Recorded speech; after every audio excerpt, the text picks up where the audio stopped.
In the heart of London's grey skyline, beneath the hum of early morning traffic and the whispers of autumn wind, stood a man who had once believed he could conquer the world. Daniel Price was 38 years old, successful by every outward measure.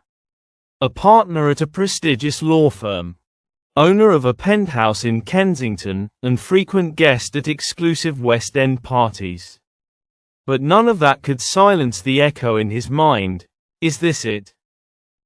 It started subtly. He'd wake up with a hollow feeling in his chest, one that no caffeine, no courtroom victory, no luxury car could fill.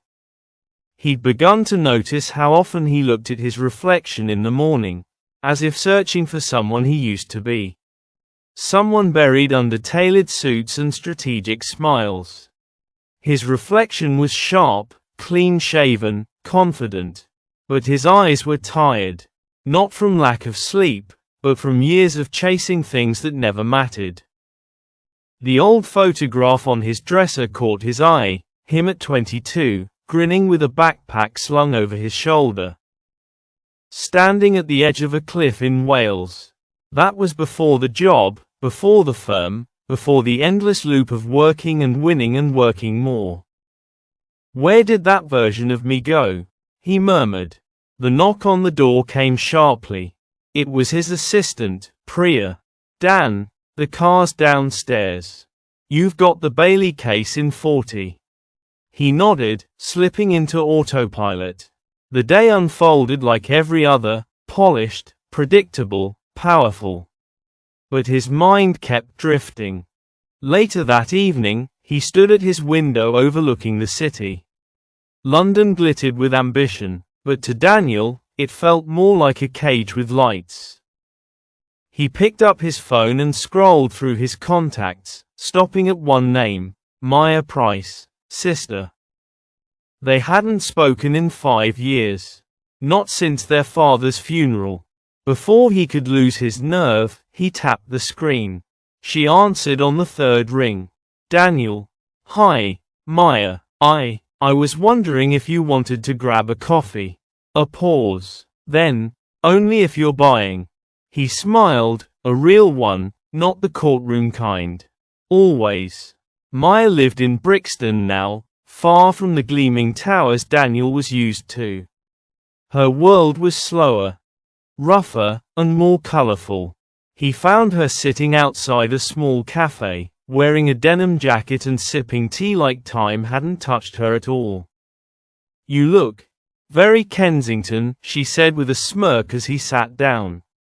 He looked at his navy suit and polished shoes and laughed. "Guilty. You still working that vampire job?"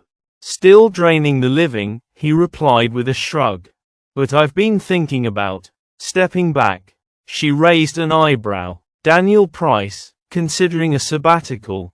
What happened? Someone sue your soul out of you?" "Something like that," he said, staring into his coffee.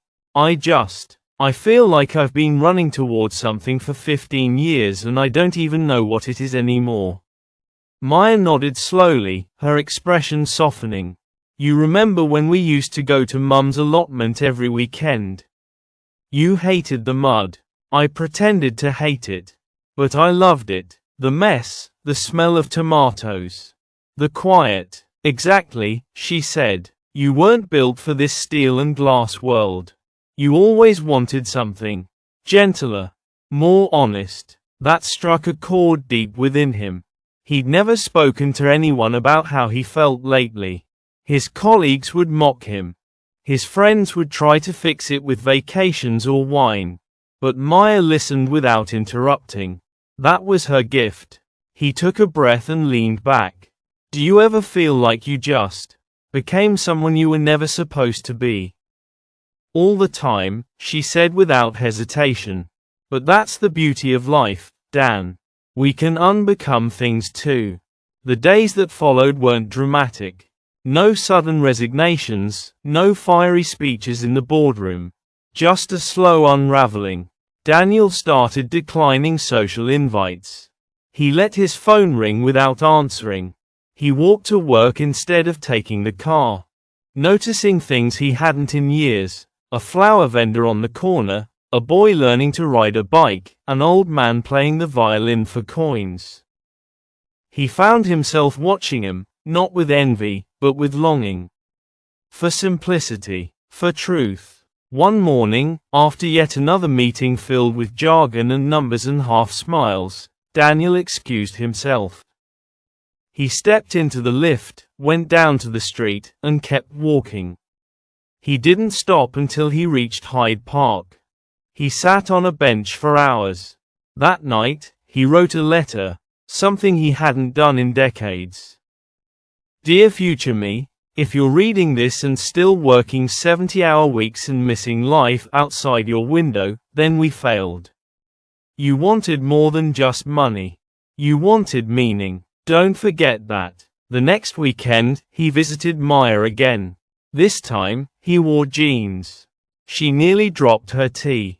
He helped her plant herbs in her small backyard garden, hands covered in soil, mind finally quiet. There was laughter, real laughter.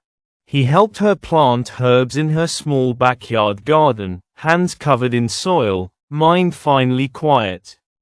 There was laughter, real laughter. And when he got home that night, he made a decision. He emailed the partners at the firm and requested a leave of absence.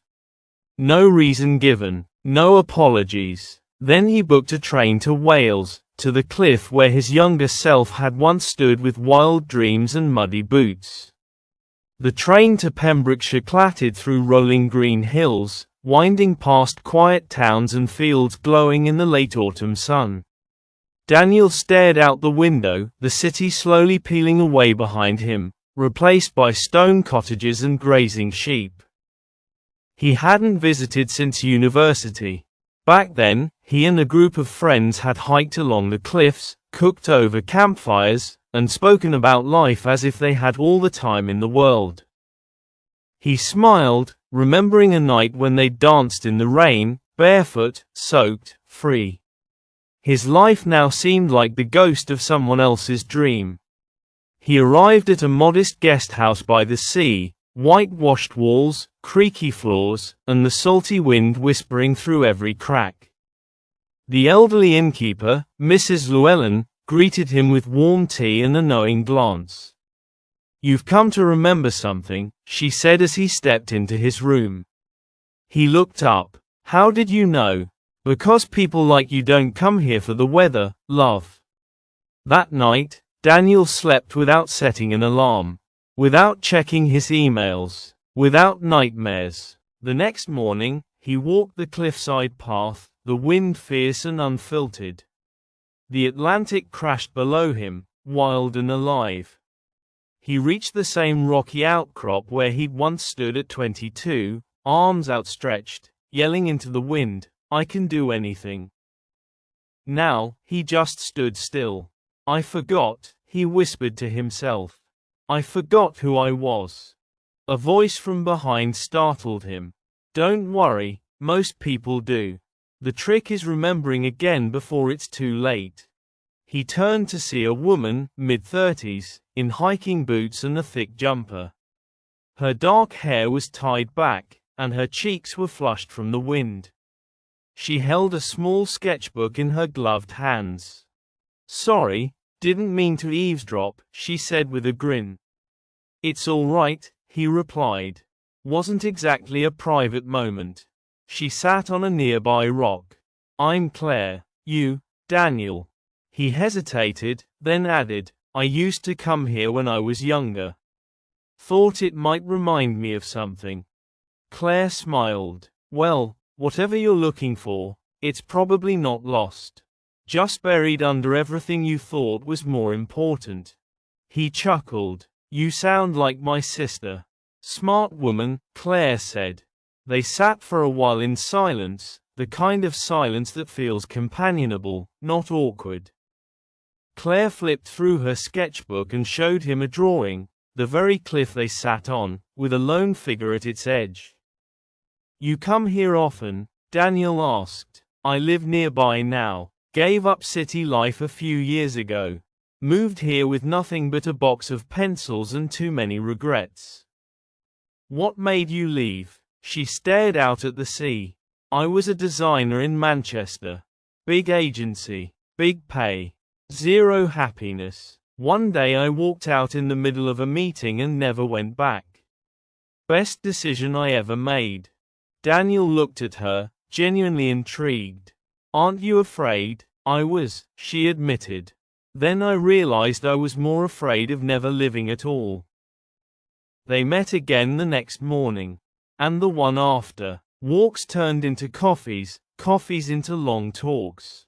Daniel felt like he was breathing clean air for the first time in years. One afternoon, Claire asked him, "What do you want, Daniel?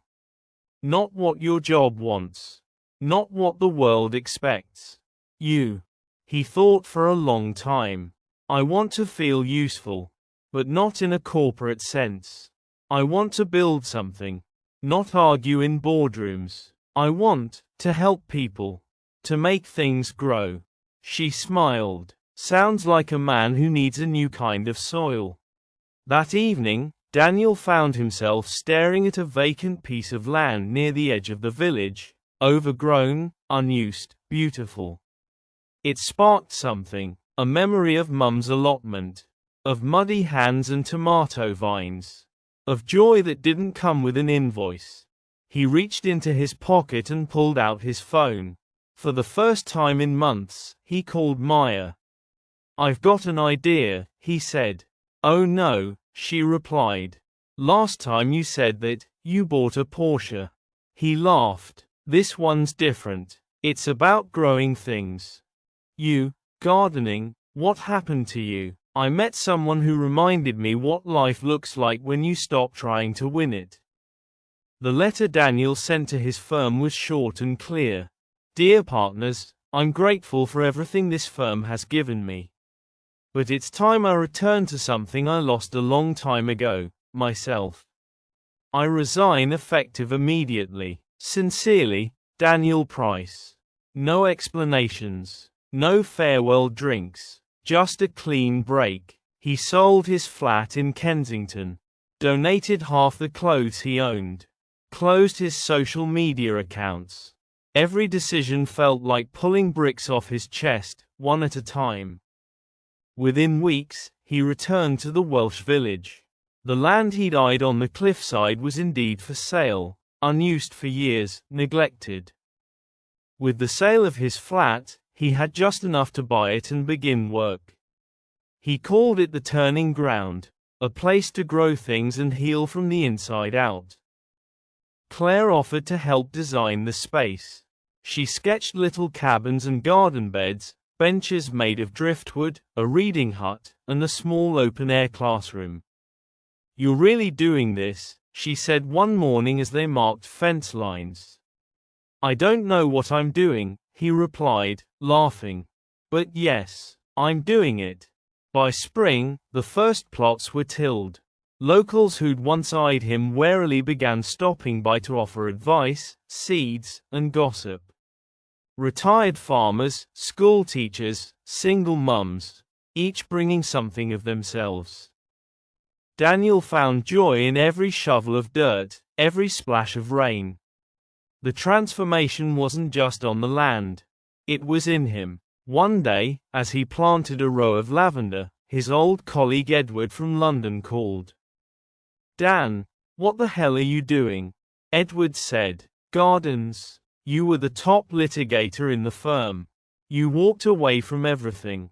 "No," Daniel replied. "I walked towards something. You're wasting your talent." Daniel smiled. "No, Ed. I'm finally using it." The end. If you enjoyed the video, please like, share and subscribe.